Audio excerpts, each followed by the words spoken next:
Should have subscribed. No.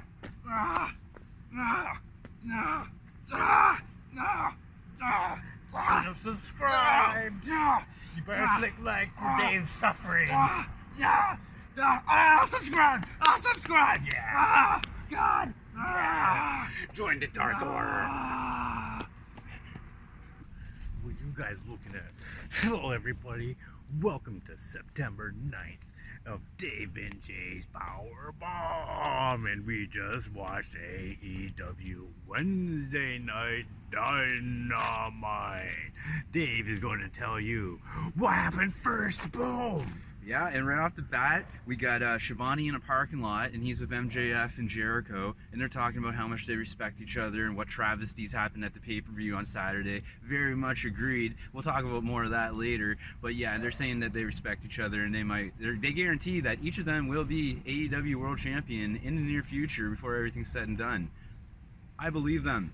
Okay, so then the first match of the night, we had the Lucha Brothers versus Jurassic Express with Marco Stunt, and this was a pretty fast-paced match. You know, there was a near fall. They hit that finisher, the Zero Miro stomp, and then Jungle Boy was able to kick out. It was a little weird. I thought it was over right there. After the pay-per-view, Jungle Boy proved that he was fucking invincible. Oh, that guy that's was right. Just like yeah. non-stop destruction. Yeah, but and tonight he proves it again. It was like, you gotta take like. They had to win if they won tonight because they lost against the Bucks on Saturday. The Bucks are going more hard edge. More on that later as well. But yeah, so they almost got the win there. But then near the end, the Lucha Brothers, like one of them Canadian destroyed their own guy, and Cosplay Mowgli, aka Jungle Boy, was able to get a quick pinfall, quick roll up. Yeah. And then after the match here, we got some fighting after the match. The Lucha Brothers, they're upset with each other because they Canadian destroyed each other, so they're pushing and shoving and it was basically stuff. a whole like, you know, a bunch of girls getting together, getting upset, and it was like, oh my God, Dave, you dated Sonny Kiss on me. You promised you would never fucking say that on camera. Basically, that's what. Basically, that's what happened. Yeah, they're a male support group. Eddie Kingston comes out there as a male support group. It wasn't manly at all. It wasn't very masculine, and so he calms them all down. Toxic male.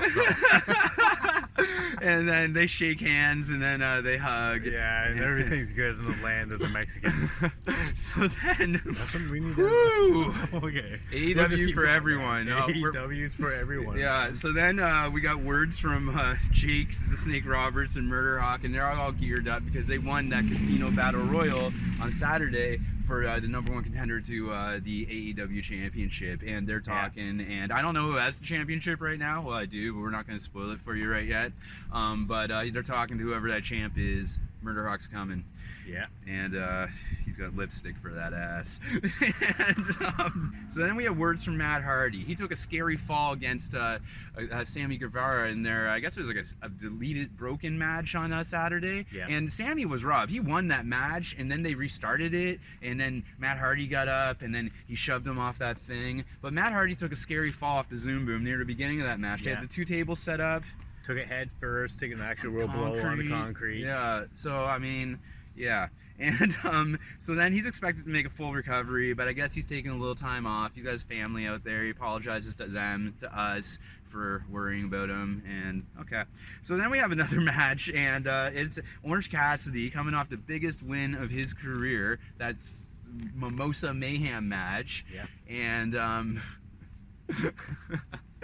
and yeah, so he beat Le Champion in that. That sucks, whatever. And he's going up against Angelico from THQ, and Orange Cassidy wins. He hits the old orange punch. Yeah, orange punch there. And then after the match, so revenge was to be had. Some friends of Jay and I's, the boys, as we affectionately call them. Santana Ortiz gave a beatdown, but then Best Friends came out to save, and Chuck had a Kubaton, and one of them issued a parking lot challenge next week, still with the destruction of Trent's mom's minivan. Yeah, we're going to finally see a parking lot match, because I remember us being promised one so many months ago. No parking lot match. Yeah, that's right. Promises were made. Yeah, promises were made. You better answer up.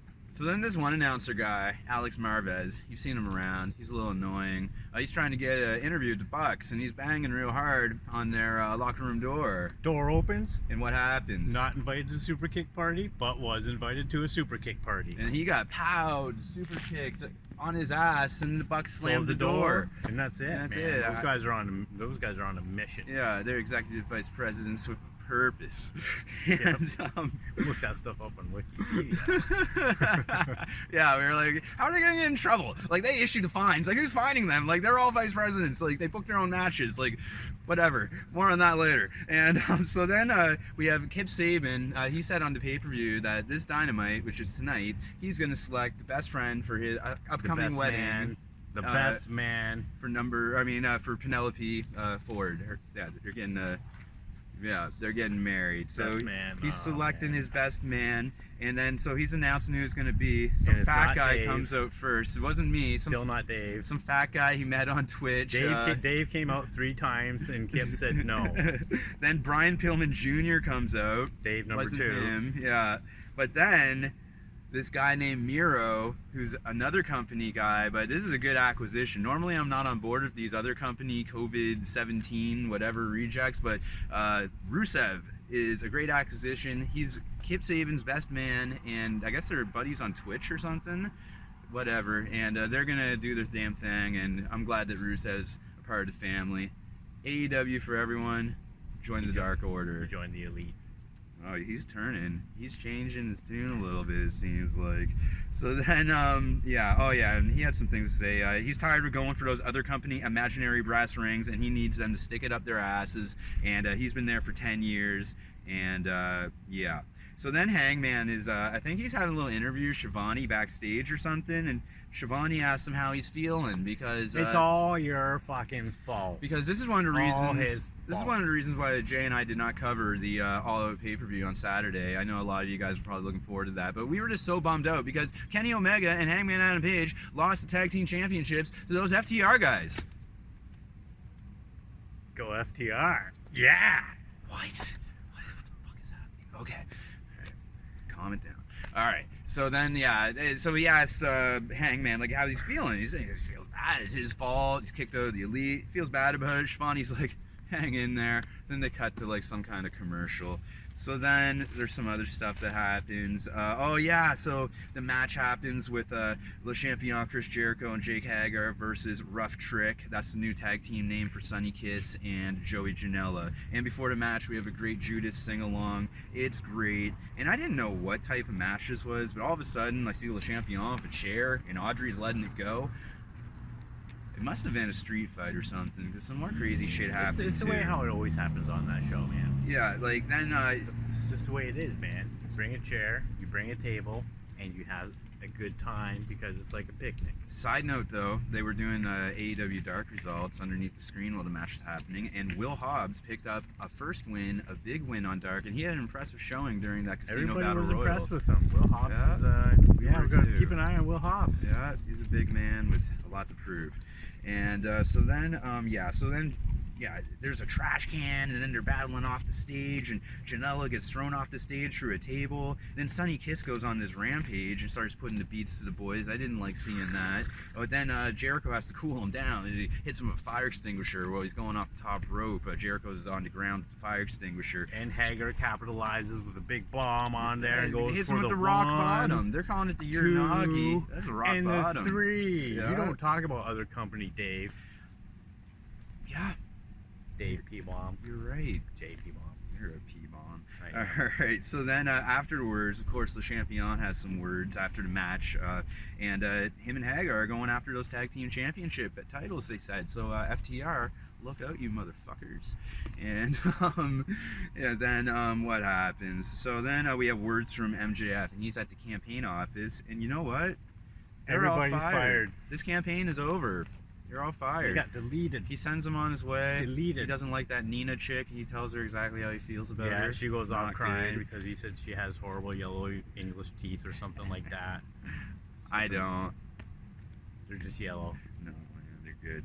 And then, so then Wardlow's getting blamed because Wardlow kind of cost MJF the AEW Championship last night. That's why we didn't cover this shit, right? Because MJF lost, Kenny and Hangman lost. It wasn't a good day for us. So then Wardlow gets blamed, and then he's like stepping to MJF, right? Like, what's going on? Who pays you? Yeah, Who pays you? MJF drops the fact that Tony Khan doesn't sign those checks. MJF does. They would have went homeless living in Tent City on Ferguson. Yeah. And so then MJF signs them checks, so Wardlow back down.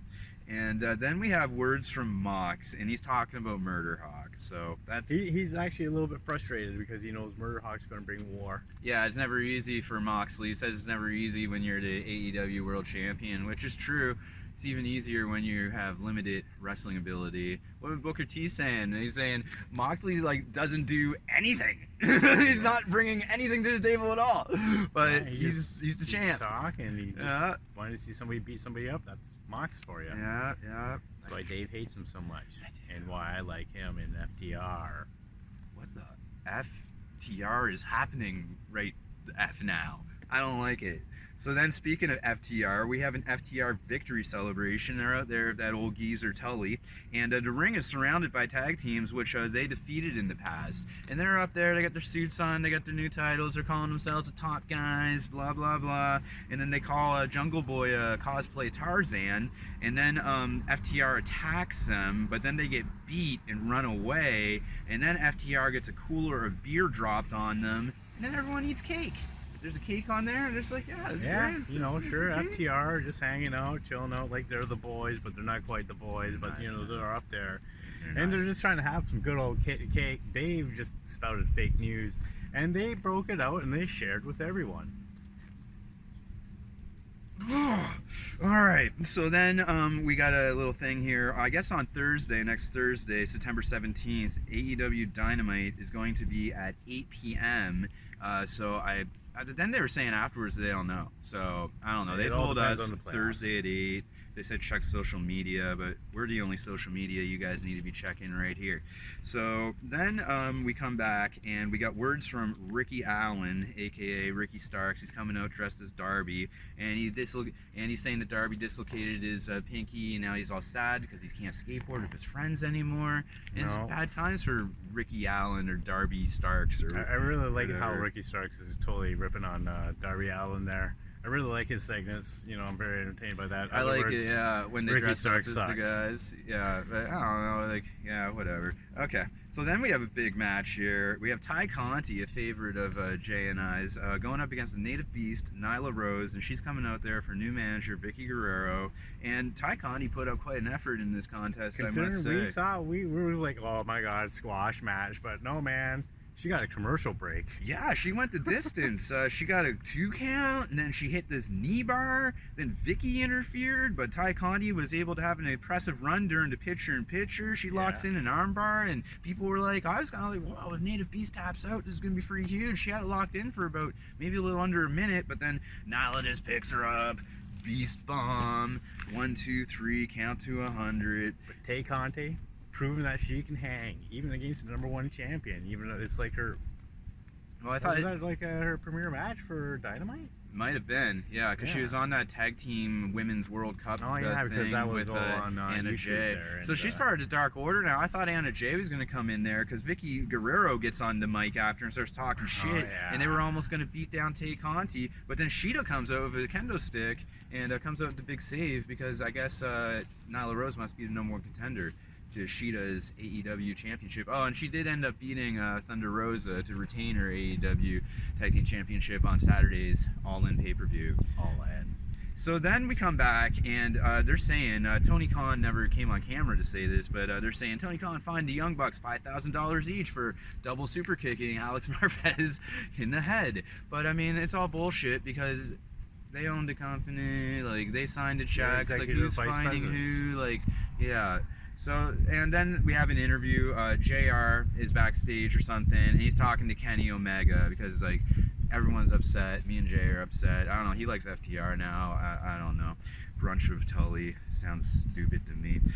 So then Hangman is like, JR's talking to him, and Kenny's saying that Hangman gave him a different sense of purpose when like Kenny was lost. Like Kenny was lost for a little bit. He lost against Le Champion early on in the company's inception. He had a few other upset defeats. So then he became closer of Hangman, and they beat SCU, those guys, for the tag team championships, and they said they had him for like 250 days or something.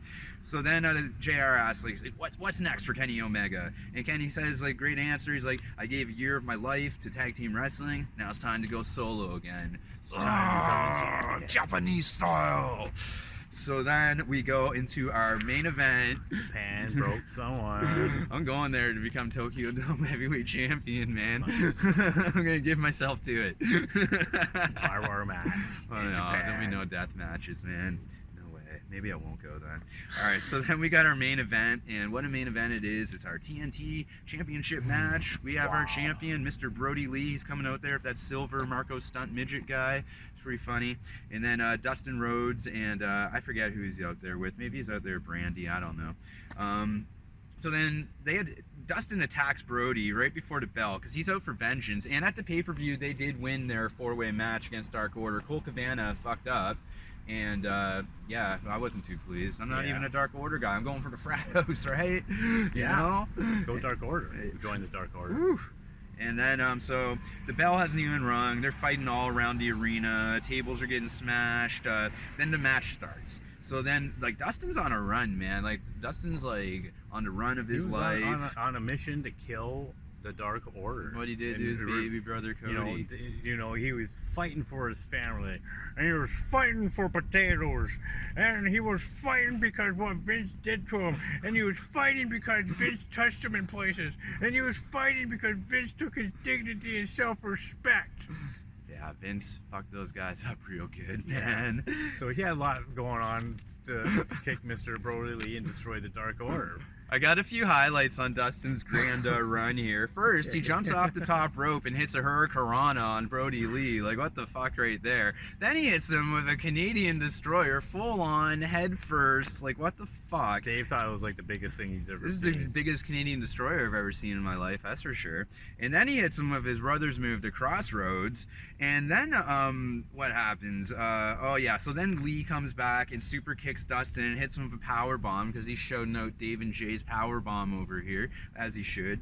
But then Dustin comes back when the ref's back is turned and hits him with that Shattered Dreams where he's got Buddy's legs spread between the turnbuckles and just smokes him. Good like old other company move. Yeah. So then that silver Marco Stunt midget guy gets involved, but then Dustin hits Brodie Lee with a pile driver, and then Brodie Lee can't even kick out. He has to put his hand on the bottom rope to stop the 3 count, and then Dustin nails Brodie Lee with his own move, that discus clothesline, which almost scores him the TNT Championship. And then but Brodie Lee is able to finally nail that discus clothesline, get the pin, get the win. Brodie Lee, still our TNT champion. And then, not to be outdone, there's a Dark Order celebration. And one of those guys has an unconscious QT Marshall draped over his shoulder, walking down to the ring, and they proceed to join the Dark Order. They proceed to let the Nightmare family know exactly what they think of him. But however, Colt Cabana was not allowed to help in the celebration. Because he fucked up. Yeah, so Brodie Lee kicked him out of the ring, and he was like being consoled by Evil Uno as he's walking back up the stage. Yeah. I think remember my prediction? I think there's going to be, the Dark Order eventually is going to turn into 2 factions, similar to as the NWO did when they went NWO Black and White and NWO Red and Black Wolfpack. I think that's what's going to happen. Colt Cabana is going to lead one faction, and Brodie Lee is going to lead the other. That's what we think over here at the And then you had, since you're like privileged to the frat house of Cody there, privileged information, I guess you got some privileged information about what Cody is doing next. Well, I do routinely get Allie and Cody's wife their birth control medication every week, so I am privileged to certain information. And sorry, what was the question? About Cody's TV show. Oh, Cody's TV show. Okay, yeah. Okay, so yeah, they low blow Dustin after the match, and then big announcement from Cody. And what a big announcement it is. Cody Rhodes is going to transcend professional wrestling, I promise you. So Cody has a new show, and it's called the Go Big Show. And he's not only like promoting the show, he's a judge. And we got Rosario Dawson as one of the judges, big old Snoop old Dio double jizzle. Like, they're all there, man. And there is like a monster truck. It's a reality. I don't know. It's one of those competitions. This is David J's Powerbomb. Yeah, it's crazy. It's craziness, man. Nuts.